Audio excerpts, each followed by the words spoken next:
Hello दोस्तों। आज की इस कहानी में मैं एक लड़के की भूमिका निभा रही हूँ और इस कहानी में मेरा नाम अभिषेक है। मैं इंदौर का रहने वाला था और आज मैं पटना जा रहा हूँ अपनी बहन के पति को ढूंढने के लिए। मेरी कमजोरी मेरी बहन दिव्या है। मैं अपनी बहन से बहुत ज्यादा प्यार करता हूँ। बचपन में ही मेरे माता पिता हम दोनों भाई बहन को अकेला इस दुनिया में छोड़कर चले गए थे। मैं अपनी बहन से पूरा 5 साल बड़ा हूँ। मैं इतना कामयाब इंसान तो नहीं था, लेकिन मेरी बहन की दुआओं ने मुझे कामयाब इंसान बना दिया। मैं एक सीबीआई एजेंट हूँ। मेरे लिए कोई भी काम करना मुश्किल नहीं है। मगर इधर बात मेरी बहन की आ रही थी। मैं अपनी बहन की इज्जत का ख्याल रखते हुए बड़ी फूंक फूंक कर कदम रख रहा था। एक वक्त ऐसा था जब हम दोनों भाई बहन एक दूसरे के साथ बिल्कुल अकेले थे। हमारा छोटा सा घर हुआ करता था। मेरी छोटी बहन मम्मी पापा के चले जाने के बाद रोती रहती थी। उसे मैंने संभालना था। उसे विश्वास दिलाया था कि मैं कभी उसका साथ नहीं छोड़ूंगा। उसके लिए ही मैं उसका पिता और मैं ही उसकी माँ था। हम दोनों भाई बहन ने मम्मी पापा के मर जाने के बाद बहुत ही कठिन वक्त गुजारा था। हमारा कोई रिश्तेदार हम दोनों भाई बहन को अपने साथ ले जाने के लिए तैयार नहीं था। मम्मी पापा के सामने तो सारे ही रिश्तेदार हमारे अपने थे, लेकिन उनके जाने के बाद हमारे सारे रिश्तेदारों की हकीकत हमारे सामने खुलकर आ गई थी। हम दोनों भाई बहन अपने रिश्तेदारों के लिए बोझ बन गए थे। कोई नहीं चाहता था कि कोई हमें अपने घर में जगह दे, हमें सहारा दे। काफी समय तक हम दोनों भाई बहन भूखे प्यासे रहे थे। मैंने अपनी बहन की खातिर लोगों के घरों में खाना तक मांगा था। किसी को मुझ जैसे 10 साल के बच्चे पर तरस आता तो वो मुझे खाना दे दिया करता था और मैं उस खाने को घर लेकर आ जाता था अपने छोटे छोटे हाथों से। अपनी छोटी बहन को खिलाया करता था, उसका पेट भरा करता था। लेकिन कुछ लोग ऐसे होते हैं जो मुझे भिखारी समझकर अपने घर के दरवाजे से धक्के मारकर निकाल दिया करते थे। उस समय मेरी आंखों में आंसू आ जाते थे। भले ही मैं खुद भूखा रह सकता था, मगर अपनी बहन का पेट भरने के लिए मैंने क्या कुछ नहीं किया था। मुझे अपनी बहन जान से ज्यादा प्यारी थी। वो बचपन से ही बहुत क्यूट थी, बिल्कुल मेरी मम्मी पर गई थी। हम दोनों के मम्मी पापा जब जिंदा थे तो हमसे बेहद मोहब्बत करते थे, लेकिन एक हादसे ने उनकी जान ले ली।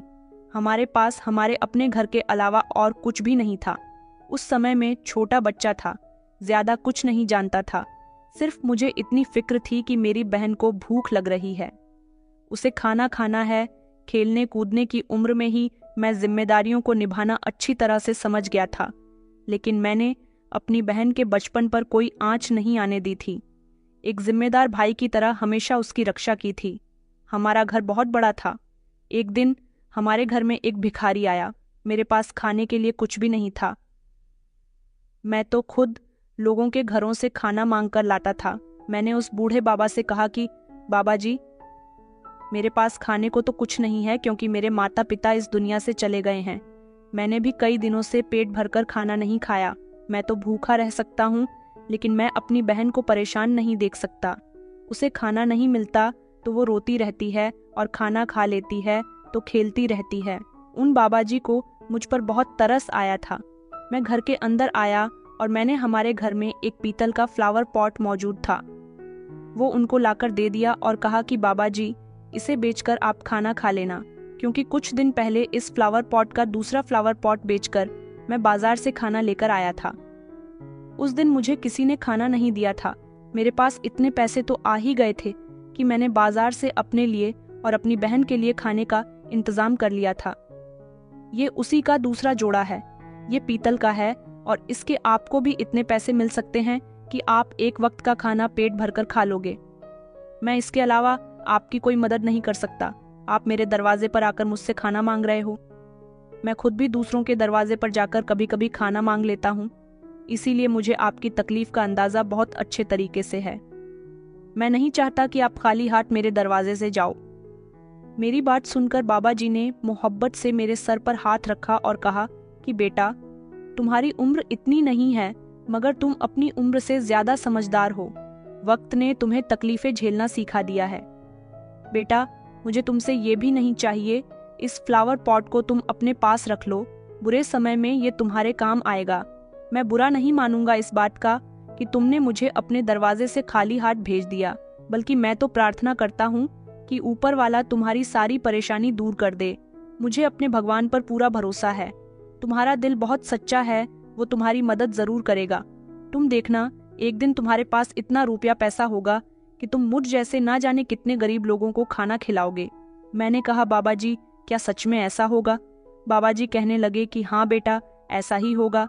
अच्छे लोगों की हमेशा ऊपर वाला परीक्षा लेता है, और जब वो लोग अपनी परीक्षा में सफल हो जाते हैं तो उनकी परीक्षा का परिणाम उन्हें कुछ इसी तरह से मिलता है। बाबा जी की बात सुनकर मैं बहुत खुश हुआ था। मैंने उनसे कहा था कि बाबा जी, मेरी बहन के अच्छे भाग्य के लिए हमेशा प्रार्थना करना।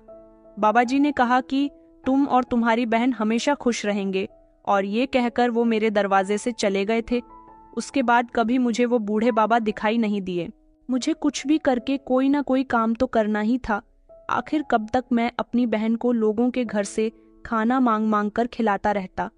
मैंने राह चलते लोगों की गाड़ियां साफ करना शुरू कर दिया। मैं लोगों की गाड़ियां रोक रोक कर उनसे कहता कि साहब, अपनी गाड़ी साफ करवा लो। मैं बहुत अच्छी गाड़ी साफ करता हूँ। जिसके दिल में मेरे लिए दया होती वो मुझसे अपनी गाड़ी साफ करवा लेता। मैं उनकी गाड़ी बड़े अच्छे तरीके से चमका दिया करता था। गाड़ी पर एक भी धब्बा नहीं छोड़ता था। लोग मेरे काम से खुश होते और मुझे पैसे दे जाया करते थे। मैं अपनी बहन को घर पर छोड़कर चला जाता था, मगर मुझे बार बार उसकी फिक्र लगी रहती थी। मैं घर आता और दिव्या को बार बार समझा कर जाता था, घर के किसी सामान के साथ छेड़छाड़ मत करना, बस अपने खिलौनों के साथ खेलती रहना। मैं तुम्हारे लिए खाना लेकर आऊंगा। मुझे जैसे ही किसी भी एक गाड़ी को साफ करने के लिए पैसे मिल जाते, मैं फौरन ही घर आ जाता था और अपनी बहन को खाना खिलाता और खुद भी खाना खाता। उसके बाद उसके साथ ही रहता था। वो छोटी थी, मैं उसे ज्यादा अकेला भी नहीं छोड़ सकता था। मुझे अपनी बहन की सबसे ज्यादा फिक्र इसलिए भी थी जब मेरी मम्मी जिंदा थी और वो घर के काम में लगी रहती थी। मैं और दिव्या खेलते रहते थे। मैं जैसे ही दिव्या से अलग हो जाता तो मम्मी मुझसे कहती थी कि बेटा, हमेशा अपनी बहन का ख्याल रखा करो, उसके साथ रहा करो। भाई ही तो बहन की रक्षा करते हैं। एक भाई ही होता है जो अपनी बहन के लिए ढाल बनकर खड़ा होता है, उसे कभी किसी चीज की तकलीफ नहीं होने देता। मम्मी के जाने के बाद मुझे मम्मी की कही हुई बातें हमेशा याद रहती थीं, इसलिए छोटी सी ही उम्र में मेरे दिमाग में अपनी बहन की रक्षा की हमेशा फिक्र रहती थी। इसी तरह मैं हर रोज सुबह सवेरे घर से निकल जाता और सड़क पर चलने वाली गाड़ियों को रोक रोक कर उनको साफ कर दिया करता था। उनसे मुझे जो पैसे मिलते, उनसे मेरा और मेरी बहन का गुजारा हो रहा था। मैं बाजार से खाना लाकर अपना और अपनी बहन का पेट भर लिया करता था। घर में हमारे लिए जो कपड़े मौजूद थे, जो खिलौने मौजूद थे, वही हमारे लिए सब कुछ थे। घर की सफाई भी मुझसे जैसे होती, मैं कर दिया करता था। सुबह उठकर अपनी बहन को तैयार करता, उसको कपड़े पहनाता, उसके बाल बनाता। सारे काम उसकी बिल्कुल अपनी मम्मी की तरह ही किया करता था। मेरी बहन भी मेरा ख्याल रखने में कभी कोई कमी नहीं छोड़ती थी। वो मेरे साथ घर आने के बाद काफी देर तक खेलती रहती थी। उसके बाद थक कर सो जाती थी। मुझे अपनी बहन पर बहुत प्यार आता था। वक्त इसी तरह से गुजरता जा रहा था। कुछ लोग मुझ पर दया दिखाते तो कुछ अमीर लोग मुझे गालियां देते थे, बातें सुनाते थे। मैं हर किसी की बातों को बर्दाश्त करता था और जो लोग मुझ पर दया दिखाते उनकी बेहिसाब इज्जत किया करता था। मेरी जिंदगी इसी तरह से गुजर रही थी। धीरे धीरे मैं 14 साल का हो गया और मेरी बहन अब 9 साल की हो गई थी। उसके अंदर भी थोड़ी समझदारी आ गई थी।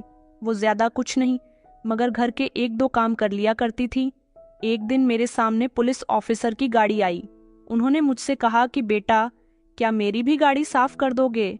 मैंने कहा कि हाँ हाँ साहब, क्यों नहीं, आपकी गाड़ी साफ करने में मुझे बहुत खुशी मिलेंगे। आप तो देश के रखवाले हो, मुझे पुलिस वाले बहुत पसंद है। आपकी गाड़ी मैं फ्री में साफ करूंगा। मेरी बात सुनकर वह खुश हो गए। मैं उनकी गाड़ी साफ करने लगा और साथ ही साथ वह मुझसे बातें भी करने लगे। कहने लगे, इतनी छोटी सी उम्र में तुम ये क्या कर रहे हो? तुम्हें तो पढ़ना चाहिए। तुम्हें पुलिस वाले पसंद है तो तुम्हें भी देश का रखवाला बनना चाहिए।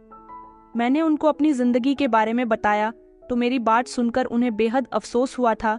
उन्होंने मुझसे कहा कि अगर तुम्हें पढ़ने का मौका दिया जाए तो क्या तुम पढ़ोगे, देश का रखवाला बनना चाहोगे? शायद वह मुझसे और मेरी बातों से बेहद खुश हुए थे। मैंने कहा कि हाँ साहब, क्यों नहीं, जब मेरे मम्मी पापा जिंदा थे तो मैं प्राइवेट स्कूल में पढ़ता था। मैं 2nd क्लास तक पढ़ा हूँ, लेकिन मम्मी पापा के जाने के बाद मेरे पास खाने के लिए ही कुछ नहीं था, तो फिर पढ़ाई कैसे करता। मैं खुद भी पढ़ना चाहता हूँ और अपनी छोटी बहन को भी पढ़ाना चाहता हूँ।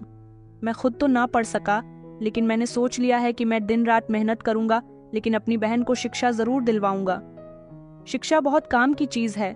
मेरी बात सुनकर उन्होंने कहा कि मैं तुम्हें सरकार से अगर मदद दिलवाऊंगा, तुम भी शिक्षा हासिल कर सकोगे और तुम्हारी बहन भी। मैं खुश हो गया। साहब तो कहने लगे कि हाँ बेटा, मैं सच कह रहा हूँ, लेकिन तुम मुझसे वादा करो, तुम ये लोगों की गाड़ियाँ रोक रोक कर उनको साफ करना बंद कर दोगे। मैंने कहा, साहब ये काम नहीं करूँगा तो हम लोग खाना कैसे खाएंगे। उन्होंने कहा कि मैं तुमसे वादा करता हूँ, मैं तुम्हें हर महीने पैसे देकर जाया करूँगा और तुम दोनों भाई बहन की पढ़ाई का खर्चा भी सरकार उठाएगी। मैं तुम्हें काफ़ी दिनों से देख रहा हूँ, तुम्हें इस तरह से मेहनत करते हुए देखकर मेरा दिल दुखता है। वो साहब बहुत अच्छे इंसान थे। उन्होंने जो कहा था वो करके दिखाया था। वो हमारे माए बाप बन गए थे। उन्होंने मेरा और मेरी बहन का बहुत साथ दिया था। ज़रूरी नहीं कि इस दुनिया में हर इंसान किसी न किसी मतलब से ही आपकी मदद करता है। कुछ लोग ऐसे भी होते हैं जो सच में देश का रखवाला कहलाने लायक है, जैसे कि वो पुलिस बाबू जिन्होंने मेरी हमेशा मदद की थी। मैं और मेरी बहन शिक्षा भी हासिल कर रहे थे। अब मैंने गाड़ियों की सफाई करना छोड़ दिया था। पुलिस वाले बाबू मुझे हर महीने अपने बच्चों के पुराने कपड़े लाकर दे दिया करते थे और महीने में एक बार हम दोनों भाई बहन के लिए नए कपड़े भी लेकर आते थे और खिलौने भी ले गए थे और मुझे पैसे भी देकर जाते थे। हमारी जिंदगी बहुत अच्छी गुजर रही थी। देखते ही देखते मैं और मेरी बहन जवान हो गए। मैं इतना पढ़ लिख गया था कि मैं काबिल इंसान बन गया। मैं अपनी देश की सरकार का भी शुक्रिया अदा करना चाहता हूँ, जिसने पुलिस वाले बाबू की ही वजह से मेरी और मेरी बहन की शिक्षा का पूरा खर्चा उठाया। मैं भी पढ़ लिख कर एक CBI ऑफिसर बन गया था। मैं आज भी उन पुलिस वाले बाबू का शुक्रगुजार हूँ, जिन्होंने बचपन से लेकर मेरे काबिल होने तक मेरा हमेशा साथ दिया। लेकिन कहते हैं ना कि अच्छे लोग हमेशा हमारे साथ नहीं रहते। उन पुलिस वाले बाबू की उनके ही किसी दुश्मन ने हत्या कर दी थी और वो भी इस दुनिया से चले गए। उनके परिवार में उनकी पत्नी के अलावा कोई भी नहीं था। उनके जाने के बाद उनकी पत्नी अकेली रह गई थी। मैं और दिव्या उनके घर जाकर उनसे बातें किया करते थे, उनका दुहक हल्का किया करते थे। लेकिन कुछ समय के बाद वो भी इस दुनिया से चल बसी। वो भले ही इस दुनिया से चले गए थे, मगर हम दोनों भाई बहन आज जो कुछ भी है उनकी ही बदौलत है। हम आज भी उन्हें बहुत याद करते हैं। बस जिंदगी इसी तरह से चलती जा रही थी। मैं तो ज्यादातर अपनी नौकरी में ही बिजी रहता था। मेरी बहन अभी पढ़ाई कर रही थी। वो कॉलेज जाया करती थी, लेकिन इसके साथ ही साथ वह नौकरी करना चाहती थी। उसने मुझसे नौकरी की परमिशन ली तो मैंने उसे परमिशन दे दी थी। साथ ही साथ मेरी बहन घर के भी काम किया करती थी। बचपन से लेकर अब तक हम दोनों भाई बहन एक दूसरे के हमदर्द रहे थे। लेकिन नौकरी करते दौरान मेरी बहन को उसके ही ऑफिस में काम करने वाले एक लड़के से मोहब्बत हो गई, जो पटना का रहने वाला था, लेकिन यहाँ नौकरी के सिलसिले में आया था। वो उसकी ही कंपनी में काम करता था। जब उन दोनों की एक दूसरे के साथ मुलाकात हुई और ये मुलाकात मोहब्बत में बदल गई। उन दोनों की मोहब्बत को कितना समय हुआ था ये तो मैं नहीं जानता था, लेकिन एक दिन मैंने दिव्या को उस लड़के के साथ फोन पर बातें करते हुए देख लिया था। जब मैंने दिव्या से पूछा कि आखिर तुम किससे बात कर रही हो, तो वो डर गई थी। लेकिन मैंने उसे भरोसा दिलाया कि मैं ऐसा भाई नहीं हूँ जो अपनी बहन की मोहब्बत के खिलाफ जाऊंगा। अगर तुम और वो लड़का सच में एक दूसरे से मोहब्बत करते हो तो मुझे उससे मिलना है। एक ना एक दिन तो तुम्हारी शादी मुझे करनी ही है। अगर वो तुमसे शादी करने के लिए सीरियस है और तुमसे शादी करने के काबिल है तो तुम्हारी शादी मैं उसके साथ ही करवाऊंगा। मैं एक बार उससे मिलना चाहता हूँ। उस लड़के का नाम नील था। देव्या ने मुझे उसके बारे में सब कुछ बता दिया था और अगले ही दिन उसने उस लड़के को मुझसे मिलने के लिए बुलाया था। वो लड़का हमारे घर आया। उससे बातचीत करके मुझे बहुत अच्छा लगा था। उसने मुझे बताया था कि वो पटना का रहने वाला है और वहीं पर उसका परिवार भी रहता है। उसके परिवार में ज्यादा तो कोई नहीं है, सिर्फ उसके पिता रहते हैं और एक छोटी बहन है। वहाँ उसे कहीं नौकरी नहीं मिल रही थी, इसलिए वो यहाँ पर नौकरी की तलाश में आ गया था। उसने मुझसे कहा कि मैं आपकी बहन से बहुत प्यार करता हूँ, मैं उसे हमेशा खुश रखूंगा। नील मुझे दिव्या के लिए परफेक्ट लगा था। मेरी बहन की खुशी उसके साथ थी, इसलिए मैंने अपनी बहन की जिद और खुशी की खातिर नील से बोल दिया था कि मैं तुम्हारे पिता से बात करना चाहता हूँ। नील ने अपने पिता से मेरी बात करवा दी थी, बल्कि वो इंदौर आ गए थे और यहाँ आने के बाद नील और दिव्या की शादी हो गई। नील यहाँ रेंट के फ्लैट में रहता था, लेकिन मैंने अपनी बहन को दहेज में एक फ्लैट रहने के लिए दे दिया। नील के पिता तो दोबारा से पटना वापस चले गए थे, क्योंकि उन्हें अपने घर की आदत थी। वो यहाँ पर नहीं रह सकते थे और इधर नील की नौकरी बहुत अच्छी थी, वो अपने पिता के साथ नहीं रह सकता था। नील हर महीने उन्हें पैसे भेजता रहता था।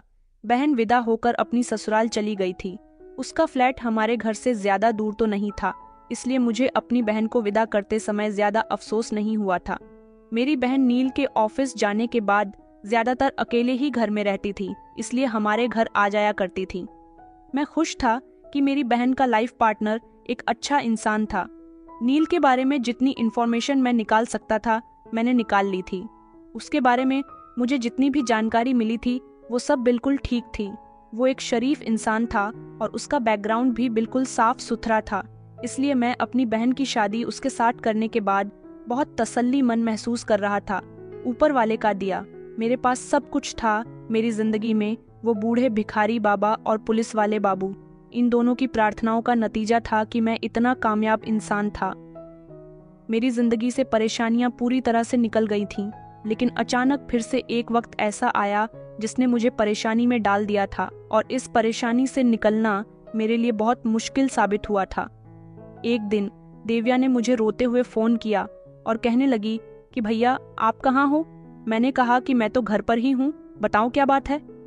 तो वो कहने लगी कि मैं अभी और इसी समय घर आ रही हूँ, आप कहीं मत जाना। दिव्या की रोती हुई आवाज सुनकर मैं परेशान हो गया था। वो जैसे ही घर आई मेरे गले से लिपटकर झोर झोर से रोने लगी और कहने लगी, भैया कल सुबह से नील घर पर नहीं आए हैं।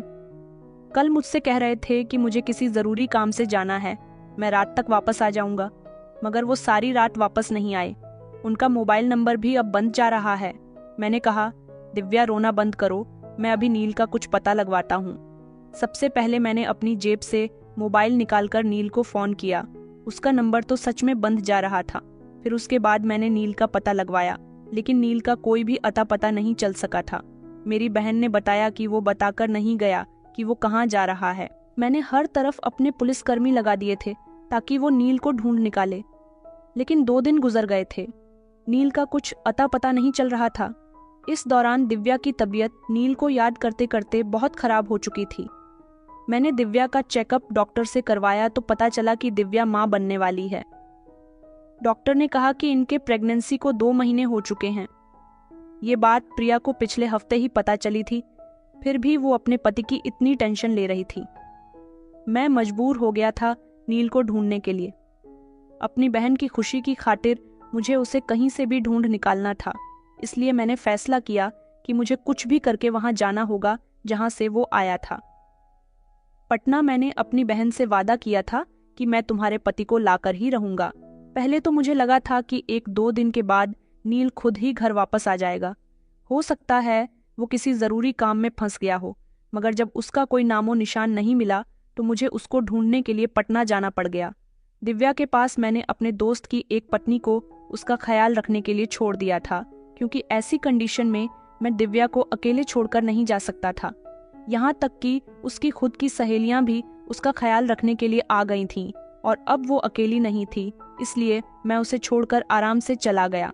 यहाँ मेरी बहन की खुशियों का सवाल था, इसलिए मैंने किसी को नहीं बताया था कि मैं पटना क्यों जा रहा हूँ। पटना पहुँचने के बाद मैं सबसे पहले नील के पिता के घर गया था, क्योंकि उसका असल घर वहीं पर था। पटना पहुँचने के बाद मुझे पता चला कि नील अपने पिता के घर आया ही नहीं है। उसके पिता परेशान होते, इसलिए मैंने उनको नहीं बताया था कि उनका बेटा कहीं मिल नहीं रहा। मैंने कहा, मैं तो बस ऐसे ही यहाँ किसी काम के सिलसिले में आपके शहर आया हुआ था, इसलिए सोचा कि आपसे मिल लूं। नील के पिता ने मुझसे कहा कि बेटा वो कैसा है और मेरी बहू कैसी है। मैंने उनको बता दिया था कि सब कुछ ठीक है, लेकिन बातों ही बातों में मैंने उनसे नील के बारे में थोड़ी सी इन्फॉर्मेशन ले ली थी। उन्होंने मुझे नील के कुछ दोस्तों के बारे में बताया था और उनका एड्रेस भी मैंने उनसे पूछ लिया था। मैं नील के सारे दोस्तों के पास गया, उनको भी नील के बारे में कुछ नहीं पता था, लेकिन उसका एक ऐसा दोस्त था जिसने मुझे हैरान कर देने वाली बात बताई थी। उसने मुझे बताया कि नील पिछले कई सालों से एक गैंगस्टर के गैंग में काम कर रहा था, लेकिन जब से वो इंदौर नौकरी करने के लिए गया, तब से ना तो वो यहाँ पर आया और ना ही मुझे उसकी किसी ऐसी वैसी हरकत के बारे में पता चला। मुझे किसी गड़बड़ की आशंका हो रही थी। मुझे ऐसा लगता था और हो ना हो नील इसी शहर में मौजूद है। कुछ दिन मुझे यहाँ रहकर उसे ढूंढना होगा, लेकिन मेरा अपने असल रूप में उसे तलाश करना ज्यादा भारी था, इसलिए मैंने वहाँ रहकर अपना रूप बदल लिया। मैं एक भिखारी के भेष में आ गया था। मैंने पटना के हर मोहल्ले, हर गली में उसे तलाश करना शुरू कर दिया था। वहाँ की पुलिस से भी मैंने सहायता ली थी और कुछ ऐसे मुखबिर थे जिनको मैं अच्छी तरह से जानता था।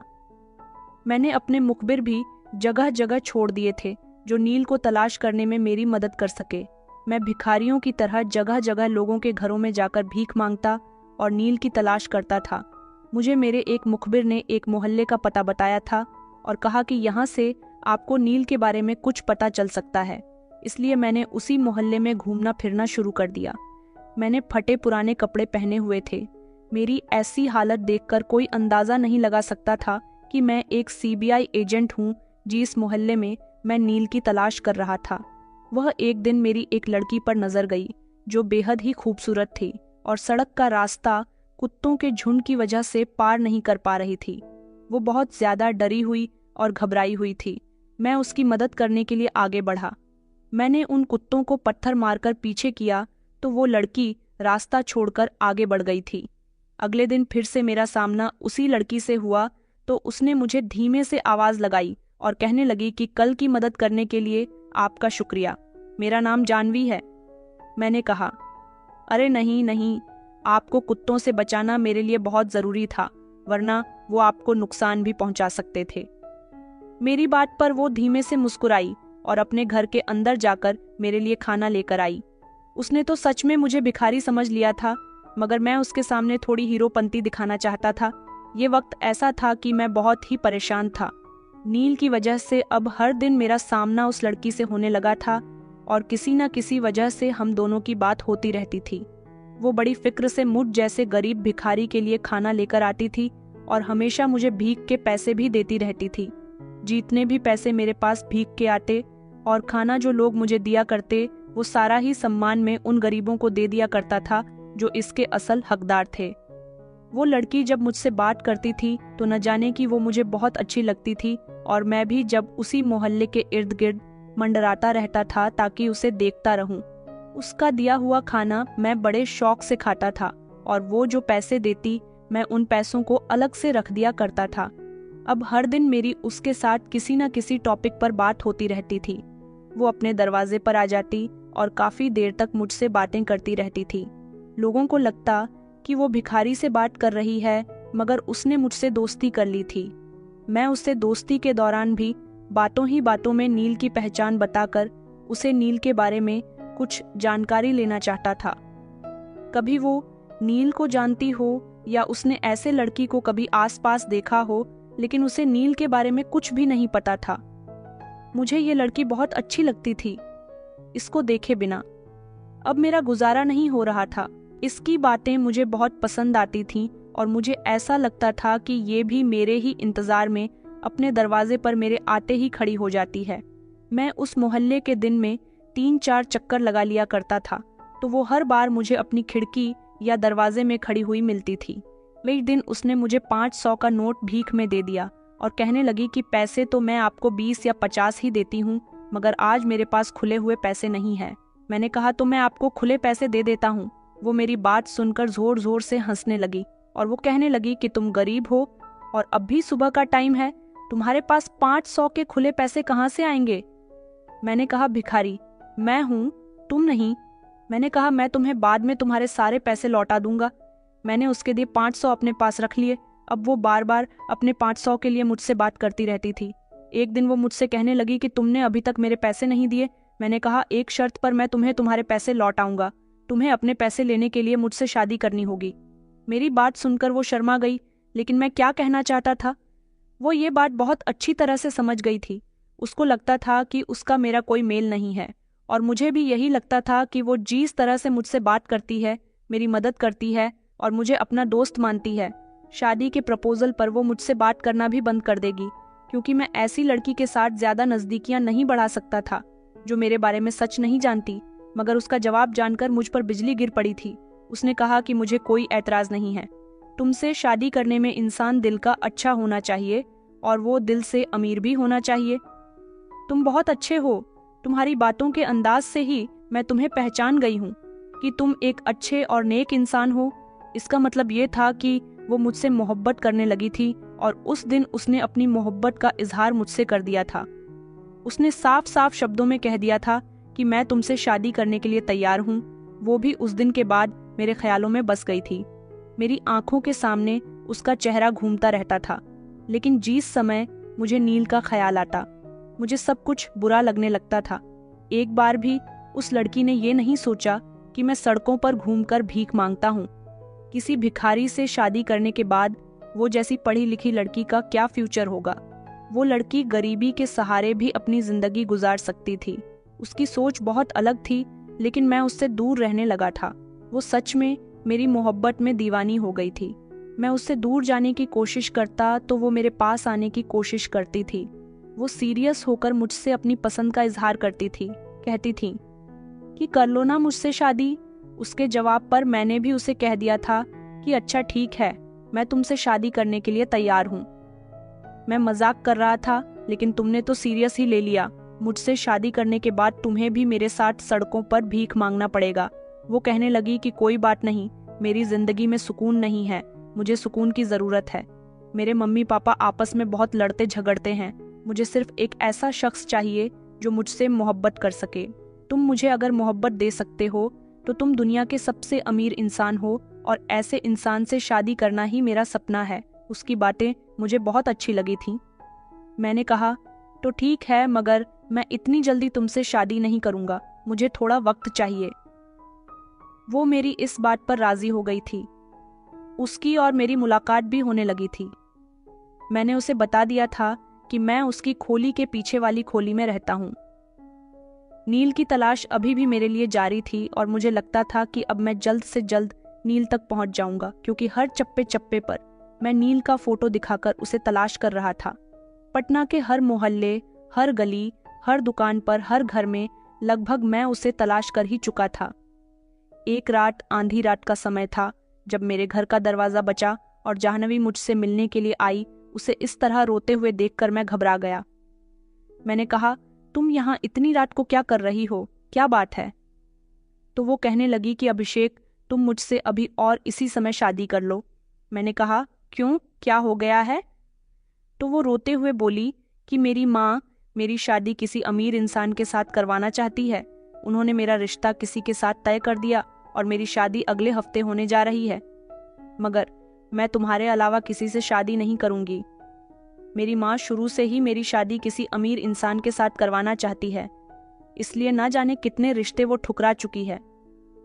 वो तुम्हारी शादी में मेरे साथ कभी नहीं होने देगी। तुम्हें अगर मेरा होना है तो मुझसे शादी करनी होगी। मैं घर वापस नहीं जाऊंगी जब तक तुम मुझे अपनी पत्नी नहीं बना लेते। जाह्नवी बहुत ही अजीब बात कर रही थी। मैंने उसे समझाने की बहुत कोशिश की, मगर उसने कहा कि जब तक वो मुझसे शादी नहीं कर लेती तब तक वो अपने घर नहीं जाएगी। मैं तो बहुत बड़ी मुसीबत में फंस गया था। वो रोते हुए मुझे बहुत बेबस नजर आ रही थी। मैंने उसे शांत करवाया और दिन निकलते ही उसके साथ शादी कर ली। शादी तो मैं भी उसे करना चाहता था, मगर ऐसी कंडीशन में नहीं। इतनी जल्दबाजी में उसकी शादी मेरे साथ हो गई। वो अपने मायके चली गई और उसने अपने माता पिता को बता दिया कि उसने मुझसे शादी कर ली है। इस बात पर उसके माता पिता बहुत नाराज हुए थे। उसको बहुत डांट लगाई थी, मगर वो अपना जरूरी सामान लेकर मेरी होली में आकर रहने लगी। उसके माता पिता ने उससे सारे संबंध खत्म कर दिए थे, क्योंकि उन्हें अपनी बेटी से एक भिखारी से शादी करने की उम्मीद नहीं थी।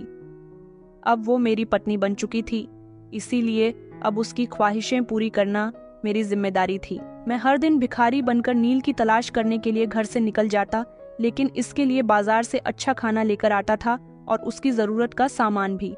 इस खोली में मैंने एक छोटा सा कमरा रेंट पर लिया हुआ था, जाह्नवी को लगता था कि ये मेरा ही घर है, मगर मेरी हकीकत क्या थी वो कुछ भी नहीं जानती थी। कई दिन और इसी तरह से गुजर गए थे। वो मेरे घर में ऐशो आराम की जिंदगी गुजार रही थी। जाह्नवी के माता पिता ने भले ही उससे सारे संबंध खत्म कर दिए थे, लेकिन उसे अपने माता पिता बहुत याद आते थे। इसीलिए वो अपने माता पिता के घर चली जाती थी। उनमें से कोई उसे एक्सेप्ट नहीं करता था, फिर भी वो अपने छोटे भाई बहन के लिए खाने पीने का कुछ सामान ली जाती थी। लेकिन उसके ऐसे ठाट बाट देखकर उसके माता पिता बहुत ही कंफ्यूज हो रहे थे कि आखिर एक भिखारी की पत्नी इतने अच्छे कपड़े पहनती है, खुश नजर आ रही है और अपने छोटे भाई बहन के लिए भी खाने पीने का सामान लेकर आती है। धीरे धीरे उसके माता पिता उससे अपनी नाराजगी दूर करने लगे थे और अपनी बेटी से पूछा करते थे कि तुम्हारी जिंदगी में इतना सुकून कैसे है, तुम्हारा पति तुम्हारी हर ख्वाहिश पूरी कैसे करता है। जाह्नवी ने तो उनको यहाँ तक बता दिया था कि जिस दिन से मैं अभिषेक के घर शादी करके गई हूँ, उस दिन से मैंने एक दिन भी घर में खाना नहीं बनाया। अभिषेक ज्यादातर मेरे लिए बाजार का ही खाना लेकर आते हैं। वो मुझसे बहुत प्यार करते हैं और मेरा बहुत ख्याल रखते हैं। ये बात सुनकर जाह्नवी के माता पिता ने उसे कहा कि अगर ऐसी ही बात है तो तुम हमें साबित करो कि तुम उसके साथ खुश हो। जाह्नवी कहने लगी कि मुझे ये बात आप लोगों को साबित करने की कोई ज़रूरत नहीं है। मैं सच में अपने पति के घर में बहुत आराम से रहती हूँ। उसके माता पिता कहने लगे कि तुम हमसे झूठ बोल रही हो, तुम सिर्फ दिखावा कर रही हो हमारे सामने, ताकि तुम्हें हमारे सामने एक भिखारी से शादी करके शर्मिंदा न होना पड़े। जाह्नवी कहने लगी कि ऐसा भी कुछ नहीं है।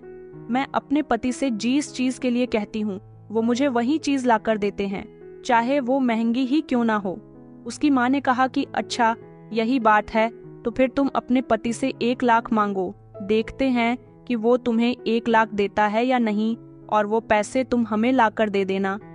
ये बात सुनकर जाह्नवी कहने लगी कि ठीक है, मैं आपको ये बात साबित करके दिखाऊंगी कि वो मेरा कितना कहना मानते हैं और मेरा कितना ख्याल रखते हैं। अगले ही दिन जाह्नवी ने मुझे अपने माता पिता की कई सारी बातें बता दी। वो कहने लगी, अभिषेक मुझे माफ करना, अब तुम पैसों का बंदोबस्त कहाँ से करोगे। मैंने भावनाओं में बहकर मम्मी पापा को कह दिया कि तुम 1 लाख का इंतजाम कर दोगे, मगर ये सब तुम्हारे लिए बहुत मुश्किल है। मैं तुम्हें मुश्किल में नहीं डालना चाहती थी। वो मुझे चेहरे से ही बहुत परेशान लग रही थी। मैंने उसकी परेशानी दूर करते हुए कहा कि बस इतनी सी बात है, आज रात तुम छत पर सोना, फिर देखना कि क्या होता है। मैंने उसे जैसा कहा उसने वैसा ही कर लिया, मगर मैंने उसके छत पर जाने के बाद फौरन ही पास की एटीएम मशीन से अपना एटीएम कार्ड इस्तेमाल करने के बाद 1 लाख निकाल लिया, और जब वो छत पर सो गई तो मैंने उसके पास में वो पैसे रख दिए। सुबह जब उसे पैसे मिले तो वो खूब खुश होती हुई नीचे उतर कर आई और मुझे पैसे दिखाने लगी। मैंने कहा, बस तुम इसी तरह हर रात छत पर जाकर सो जाया करो, तुम्हें पैसे मिला करेंगे। उसने अपनी माँ को ले जाकर वो पैसे दे दिए तो उसके माता पिता की आंखें फटी की फटी रह गई थीं। अगले दिन फिर से वो छत पर जाकर सो गई और उसे फिर से वही पैसे मिले, लेकिन अब हर दिन जब उसे पैसे मिलने लगे तो उसे मुझ पर शक होने लगा। इसलिए उसने एक कैमरा का बंदोबस्त किया और वो कैमरा छत पर लगा दिया। मैं ये बात नहीं जानता था कि वो छत पर कैमरा लगा चुकी है। मैंने जब उसके सो जाने के बाद छत पर पैसे रख दिए तो वो सारी ही रिकॉर्डिंग कैमरा में कैद हो गई थी, और उसने वो रिकॉर्डिंग देखने के बाद मुझसे सवाल किया कि आपके पास इतने पैसे कहाँ से आते हैं। मैं कंफ्यूज थी कि छत पर इतने पैसे कहाँ से आ जाते हैं, कौन रखता है। यही जानने के लिए मैंने कैमरा लगा दिया था, लेकिन जब मैंने कैमरे में आपको देखा तब मैं हैरान रह गई कि आप जैसा भिखारी इतने पैसे कहाँ से ला सकता है। जाह्नवी मुझसे भी ज्यादा चालाक निकली थी। वो सच में बहुत समझदार लड़की थी। अब मैं मजबूर हो गया था अपनी हकीकत जाह्नवी को बताने के लिए। मैंने जाह्नवी को अपने बारे में सब कुछ बता दिया कि मैं कौन हूँ और कहाँ से आया हूँ और यहाँ किस लिए आया हूँ। मेरी सारी सच्चाई सुनने के बाद जाह्नवी के होश उड़ गए थे। जाह्नवी ने चौंक कर कहा कि इसका मतलब मेरी माँ की ख्वाहिश पूरी हो गई। मेरी माँ की हमेशा यही ख्वाहिश थी कि उनकी बेटी की शादी किसी अमीर इंसान से हो, और तुम तो काफी अमीर हो। मैंने कहा, हाँ, लेकिन तुम बहुत अच्छी हो जिसने मुझे गरीब समझकर मुझसे शादी की। यहाँ तक कि तुमने ये भी नहीं सोचा कि एक गरीब इंसान तुम्हारी जरूरतें ही पूरी नहीं कर सकेगा। वो मेरी बातों पर शर्मा रही थी और कहने लगी कि मैंने एक दिन आपको बताया था ना कि मुझे जिंदगी में सुकून चाहिए। मेरे माता पिता के पास भी किसी चीज की कोई कमी नहीं है। वो दोनों हमेशा एक दूसरे से अपनी जरूरत पूरी करने के लिए लड़ते रहते हैं। मगर मेरा मानना है कि जिंदगी में सबसे ज्यादा मोहब्बत का होना और इज्जत का होना ज्यादा अहम है। इसलिए मुझे किसी चीज की तमन्ना नहीं थी। मुझे हमेशा मोहब्बत और इज्जत चाहिए थी, जो तुमने मुझे भरपूर दी है। मैंने कहा, जाह्नवी, बस एक बार मेरी बहन के पति का पता चल जाए। मुझे यहाँ रहते हुए 2 महीने हो गए और अब मैं जल्द ही अपनी मंजिल के करीब हूँ। मेरी बहन के पति के बारे में कल मुझे पता चल जाएगा कि वो कहाँ पर है। मैं उसको और तुम्हें लेकर यहाँ से इंदौर चला जाऊंगा। वहाँ मेरा बहुत बड़ा घर है और मेरी नौकरी है। बस तुम प्रार्थना करो कि सब कुछ ठीक हो जाए। जाह्नवी ने मुझसे वादा किया था कि वो प्रार्थना करेगी कि मेरी बहन का पति मिल जाए। अगले दिन मेरे एक मुखबिर की तरफ से मुझे खबर आई थी कि ये बात सच है कि नील किसी गैंगस्टर की गैंग से जुड़ा हुआ था और उसे इस शहर के बीच में एक बड़ी सी फैक्ट्री बनी हुई है और वहां पर छुपाया हुआ है। मैं फौरन ही वहां पर पहुंचा और मैंने पटना की पुलिस को भी इन्फॉर्म कर दिया था। और वहां जाकर जब मैंने छापा मारा तो गैंगस्टर के साथ साथ नील का भी पता चल चुका था। नील वहां गंभीर हालत में मिला था। उसे इन लोगों ने काफी समय से बंदी बनाकर रखा हुआ था। नील जब पटना में रहता था तो यहाँ के गैंगस्टर के साथ मिलकर गैरकानूनी काम करता था, लेकिन उसे एक दिन किसी के गैरकानूनी काम के लिए इंदौर जाना पड़ गया और वहां जाने के बाद वो एक शरीफ इंसान की तरह अपने किसी मिशन पर काम कर रहा था। इस बीच उसकी मुलाकात मेरी बहन से हुई और उसे उससे मोहब्बत हो गई। मैंने उसकी शादी अपनी बहन के साथ करवा दी। उसके बाद उसे लगा कि उस जैसे घटिया इंसान को एक शरीफ लड़की मिल गई, इसलिए उसने सारे ही गलत काम छोड़ने का फैसला कर लिया। उसने अपनी गैंग छोड़ दी और जो मिशन वो कर रहा था उसको भी अधूरा छोड़ दिया। उसका बॉस आउट ऑफ कंट्री गया हुआ था। जब उसके बॉस को उसके चेलों ने ये खबर दी कि नील उनके गैंग को छोड़ चुका है तो बॉस को ये बात बहुत बुरी लगी। इसीलिए बॉस जब काफी समय बाद यहाँ आया तो उसने नील को फोन करके एक बार बात करने के लिए पटना बुलाया था। उसने भला फुसलाकर नील से फोन पर बात की और कहा कि तुम ही तो हमारी गंग की शान थे, तुमने हमारी गंग छोड़कर अच्छा नहीं किया। नील ने उसे बताया कि मैं शादीशुदा हो चुका हूँ, शादी के बाद मेरे बच्चे होंगे और मैं नहीं चाहता कि मेरे बच्चों को पता चले कि मैं एक गैंगस्टर हूँ। उसके बॉस ने उसने कहा कि अच्छा ठीक है, लेकिन आखिरी बार तो मैं तुमसे मिलना चाहता हूँ। क्या तुम मेरी खातिर यहाँ पर नहीं आ सकते? यहाँ आने के बाद तुम अपने सारे काम छोड़कर जा सकते हो।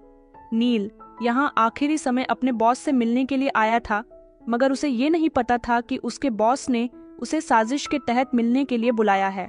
उसके बॉस ने उसे यहाँ कैद कर लिया था कि वो शरीफ इंसान बनने के बाद उसकी गैंग को कोई नुकसान न पहुंचाए। लेकिन मुझे जैसे ही यहाँ आने के बाद नील के गैंगस्टर होने की खबर पता चली थी, मैंने उसी समय पूरे शहर में अपने मुखबिर पहुंचा दिए थे और यहाँ की पुलिस को अलर्ट कर दिया था।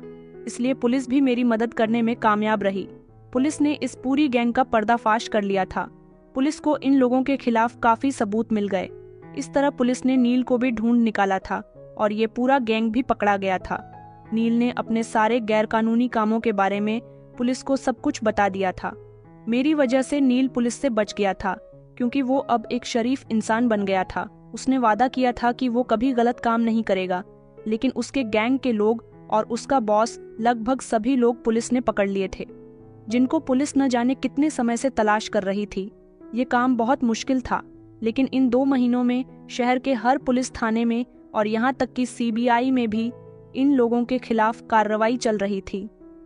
इस तरह सारे आरोपी पकड़े गए और मैं अपनी पत्नी और नील को लेकर वापस पटना चला गया। वहां जाने के बाद मेरी बहन ने जब हम सब लोगों को देखा तो वो बहुत खुश हुई थी। सबसे ज्यादा खुशी उसे अपने पति को देखकर हुई थी। उसने मेरा बहुत बहुत शुक्रिया अदा किया। जब वो मेरी पत्नी से मिली तो उसकी खुशी के ठिकाने नहीं थे कि मैंने जाह्नवी के जैसी सुंदर लड़की से शादी कर ली है। जाह्नवी आज भी मेरे साथ जिंदगी गुजार रही है और मेरी बहन ने कुछ समय के बाद एक बेटी को जन्म दिया। नील पूरी तरह से सुधर गया और अब वो कोई भी गलत काम करने से तौबा करता है। नील की हकीकत कभी भी मेरी बहन के सामने नहीं आई, क्योंकि मैं उसको परेशान नहीं देख सकता था। आज वो अपने पति के साथ खुश है और मैं भी अपनी पत्नी के साथ अपनी जिंदगी के मजे ले रहा हूँ और आज एक कामयाब इंसान हूँ। दोस्तों, उम्मीद करती हूँ आपको हमारी कहानी पसंद आई होगी। कहानी पसंद आई है तो वीडियो को लाइक करें, चैनल पर नए हैं तो चैनल को सब्सक्राइब करें। धन्यवाद।